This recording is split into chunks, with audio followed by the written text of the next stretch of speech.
It is my absolute pleasure to welcome to the microphone an old colleague of mine and someone we know very, very well around Geelong. He's the operations manager of Euro football star JOSIP ZILIC, coming all the way live from Istanbul, Turkey, and there's a very good reason for it.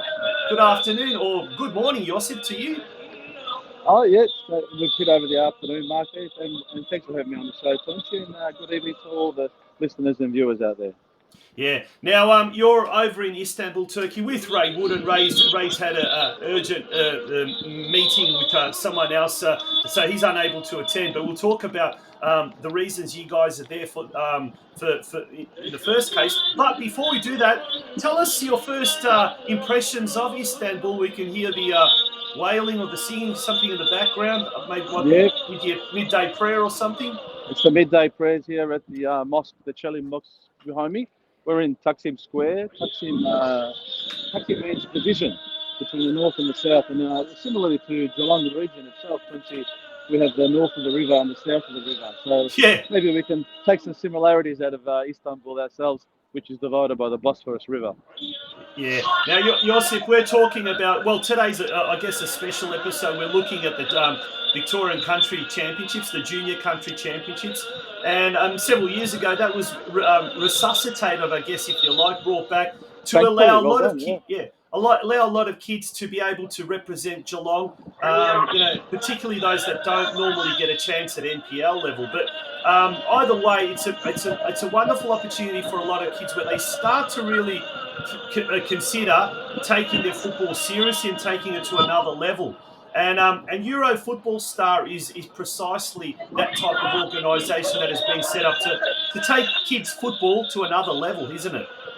Yes, definitely, Quincy. You know, sort of my happiest days, I'd say, in coaching land would always be, I always refer back to the opportunities I had to teach SAP or roll out SAP in the region and working with regional clubs to get that skill acquisition out.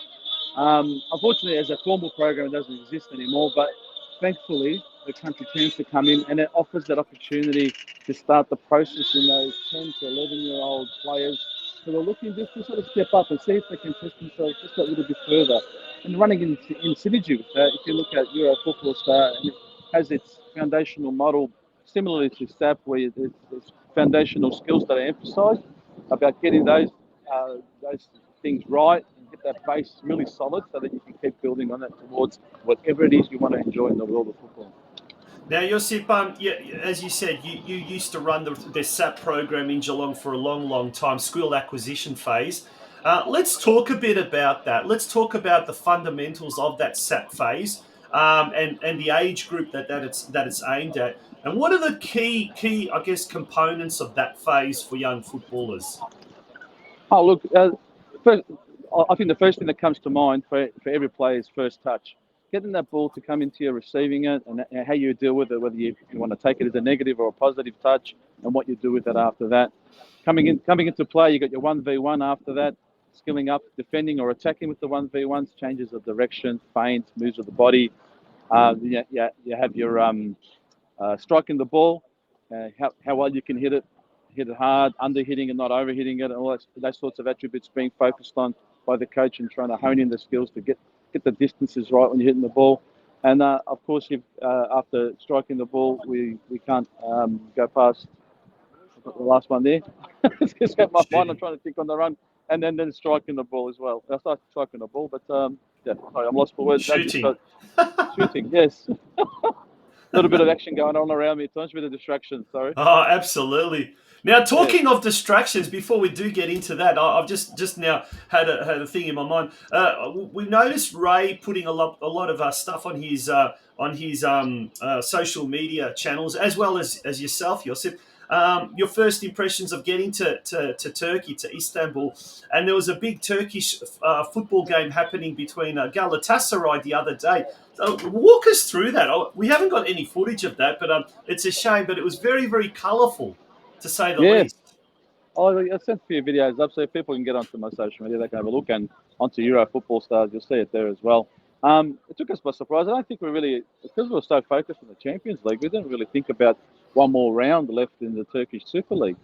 And the moment we entered into Taksim Square, we noticed a bit of noise and a bit of banter going on, a bit of colour. And what turned out to be a dozen, maybe 20 red and yellow tops turned into about, I don't know, 2,500, 3,000 red and yellow tops in an instant. And you Yeah. go past it, there's a Galatasaray store that's sort of opposite the Nike store. And all of a sudden, they all congregated there and they were singing their club songs and getting the fans revved up before they marched on over to the highway and picked up buses and cars and headed over to the stadium, which is about 7 or 8 kilometres due east from Istanbul itself. The funny thing is, after all that fanfare and the flares and whatnot, I was off to pick up Benji from the airport. So Benji arrived from Manchester to meet me here. And the whole trip was delayed by about 45 minutes to get to the airport because the fans got out in the middle of the highway, lighting flares all over the place. I had a flashback to my teenage years back in the old Melbourne Knights days, but don't tell anyone I was in those groups of people. Now, the reason, obviously, the reason you guys, Euro Football Star, is in Istanbul is because of the Champions League, the UEFA Champions League this Saturday night. Big game between Manchester City and obviously Inter Milan. Manchester City looking to make a treble, an incredible treble if they can do it. But obviously Inter Milan trying to return some of the glory days to Italian football. Have the fans started arriving, and what is the atmosphere expected to be like in Istanbul over the next few days? Well, they're starting to trickle in. They're starting to trickle in today. We noticed them. According to when you speak to hospitality people around, they're anticipating Wednesday to be the pivot point when they really start to pour in, leading into the Saturday Saturday night over here. Locally, they're very receptive to the occasion. And if yesterday's colour and fanfare is anything to go by, we're in for an exciting weekend. On Thursday, the fan parks open up, so we're going to go down there. They're going to have a Turkish Legends versus Champions League Legends 7-a-side match down by the Bosphorus River. So we'll go and partake in that and see what we can catch there. But it's definitely building up, and we'll over those 2 or 3 days at the fan parks, there'll be a lot of excitement being built. There's concerts there too, also fundraising for the disastrous earthquakes that occurred in Turkey maybe just a couple of months ago. So be mindful of that, and we'll obviously help contribute towards that fundraising as well. Yeah. Now we've talked about this year, and a big shout out to Euro Football Star and to Ray. One of the reasons, one of the elements of the major sponsorship of Euro Football Star of the Geelong Region Soccer Show, and hence the change of name to the Game of Two Halves, is bringing that world element to the local game, and I guess this is one example of the local game being taken internationally with yourself in Istanbul, Turkey, ahead of the UEFA Champions League. And this is part of the global game. So, folks, you are listening to the global game segment, but we've got the local game a little bit later on. But one of my fondest memories of how small the world really is and how football is able to bring everyone together was the 2006 World Cup in Germany, when I think it was in Kaiserslautern, after the game between Australia and Japan. There I am on the train station, and I ran into half a dozen of football fans from Geelong. You expecting to run into any of the Geelong football fans whilst you're there in Istanbul, Turkey, Josip? Oh, the only one is my son, who I picked up last night. So I'm not anticipating anybody else from Geelong, but if I do, they'll be warmly received by me. Just a word of warning. Yeah. Just a word of warning. Be on the lookout for these two mugs, Michael Opperman and Rod van der Scheijs. They are they there's I know where I'm going to find them too. There's an Irish pub just down the road down there. Just a sneaky trip to Istanbul to watch the Champions League final, pre-flight drinks and food before boarding. Hopefully we can make it back in one piece. Michael Opperman, whose son Ryan Opperman is the captain of North Geelong Warriors, and Rod van der Scheijs, a coach at Geelong Rangers of the boys under 15. Well, they're taking a little bit of a mid-season hiatus and coming your way. So watch out! The crazy duo are going to be in town. But big shout out to Oppie and to Rod hopefully you might run into him there. But it's I funny look how forward to it. football can bring people together, and it's really really interesting. In your case, you've reunited with Exactly. your son. And how's he doing over there? We had him on the show a few weeks back, but how's he finding Europe at the moment? Really good. He's missing home, that's for sure, and he's looking forward to getting home into the Australian climate. But all in all, yeah, he's grown a lot. So he's obviously changed for us. We haven't seen him in physical sense for a long time. We're enjoying the feedback he's given us about his development and his journey. So for us, just like at Euro Football Star itself, it's all about the experiences that we can try and provide people. And as a parent, it enabled us to provide an experience for our child to take up something that he's had his dreams and he's hooks into for some time, and we hope that can be a stepping stone for the next things to come. Whether that kicks on into professional life with football on the pitch, or whether it comes into coaching or whatever it might be, it's really just all about enabling people to focus in on some skills and take that to the best of their ability. Yeah. Now, Josip, we talked about Euro Football Star and the objective testing. We've spoken about that in recent weeks, and it's something that anyone and everyone can do pretty much any time. You just go to the Euro Football Star website, and you can find the examples of the objective testing. But we were saying off air, the objective testing that can serve an even greater purpose than just killing some time or doing something on the weekends Yeah. and what you're not. Tell us how in relation to skill set that can be something that can really improve the quality of a young footballer. Well, I'll start that off with like these sorts of trips that Ray invests into to try and motivate and inspire young athletes to make those steps. This is just sort of like a window of opportunity to display to the people that he works with and mentors along the way about reviewing the way you're working and applying those foundational skills to continually improve. Those elements don't change throughout the life cycle of your professional football career or any football career for that matter. So they will be in place for the entire time you want to kick the ball about. And if you transfer that into coaching and football management, those skills will still be prevalent for you to monitor and execute as well. And if we look at a couple of players that Ray's had a chat to this week on the professional player pathway program, in doing match review analysis, everything comes back to those key objectives in the objective testing. Whether or not someone's doing enough sprints in the match, when they look at the video analysis and see that they've dropped off on their performances, and you can see that maybe the motivation has dropped off, and you can start digging into the psychology about why aren't you making those gut-busting runs anymore. That enables more conversation to try and motivate an athlete. So that's just one little snippet in a window of how that's used to continually refer to and continually improve.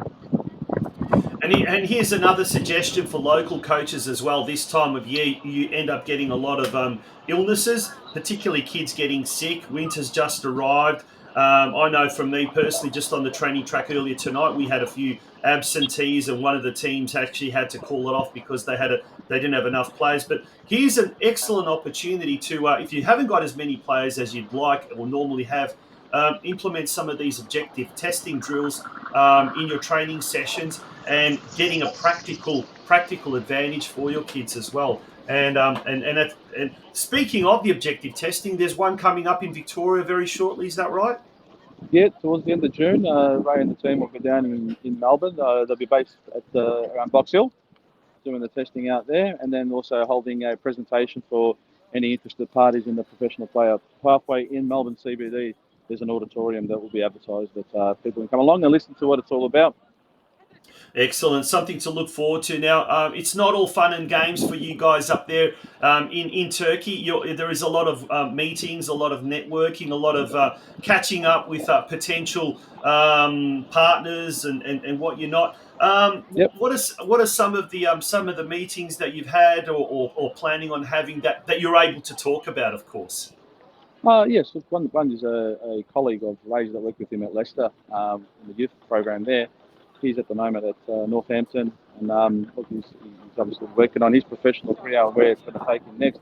But it's great when you see people of the professional coaching background reconnecting with each other because of this big stage that we're on, and having conversations that might might open more further doors for young Australians who wish to take those opportunities to dive into in the UK or Europe or wherever it might be. Yeah, excellent. Josip, we're going to leave you there, but before we do, yourself and Ray will be videotaping and recording lots of live crosses, exclusive content. And what's the best way that people who are interested to find out a little bit more about Euro Football Star and what you guys are doing over there, the exciting things you guys are doing over there, how can they best find out, keep abreast of all of that that's going on? The easiest one that we're all accustomed to these days, Tonchi, is your Insta and Facebook. Get onto Euro Football Star's sites. Otherwise, you get onto www.eurofootballstar.com and you'll see the opportunities there to book yourself in for a testing or a presentation. And if you'd like more information about what Euro Football Star is doing, contact Ray Wood by emailing him info@eurofootballstar.com. There's the email address right there at the bottom of your screen. Josip, enjoy the rest of the week. Enjoy the Champions League on final on Saturday. Finally, do you have a tip? Manchester City or Inter Milan? I think it's time for Man City to finally lift the trophy. 2-0. Goals to Haaland and Gundogan. There we go, 2-0. Okay. Well, on that all note, the best to the country champs, kids. All the best. Have a great time. Good stuff. Yeah, absolutely. We'll be talking to Mike McKinstry from the Geelong Region Football Committee very, very shortly about that. And we'll also be talking to Emily Sutcliffe from the under-12 girls team. She's the coach there. And that will be in the local game shortly after that. But in the meantime, Josip, thank you for joining us and wishing you all the very best. Take care. Thanks, Concha. Thanks, viewers. Bye-bye. Bye.